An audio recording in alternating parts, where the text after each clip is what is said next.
તો સમાજ જેને માન સન્માન આપે પછી જે છેલ્લી કક્ષાએ જઈને બેસે એવા સેલિબ્રિટીઓને વિનંતી છે કે ધર્મનું કે સંસ્કૃતિનું સાચું જ્ઞાન આપવાની તો તમારી ઓકાત નથી, પણ કમસે કમ સરકારે અને અમારે શું કરવું એમાં વચ્ચે તમે ખોટે ખોટા ના પડો.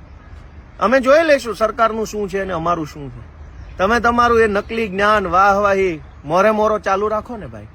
તમે શું કામ અમને જ્ઞાન આપવા હોય?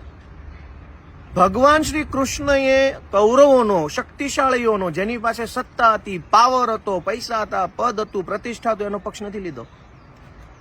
જેની પાસે કશું જ નહોતું એવા અર્જુનનો પક્ષ લીધો. આજ અર્જુન કોણ છે? સમાજના કરોડો ગરીબ લોકો છે એ લાચાર છે, અર્જુનની ભૂમિકામાં છે, એને સપોર્ટની જરૂર છે. અને વાત સ્માર્ટ મીટર પૂરતી નથી, અનેક અત્યાચારો થાય છે. તમારી અંદર જો સમાજનું આપેલું બળ હોય તો એ બળ ક્યાં તો સમાજ માટે વાપરો, યા તો છાના માના જે ધંધો કરો છો ધંધો કરો, ઉપદેશ આપવાનો ધંધા બંધ કરો.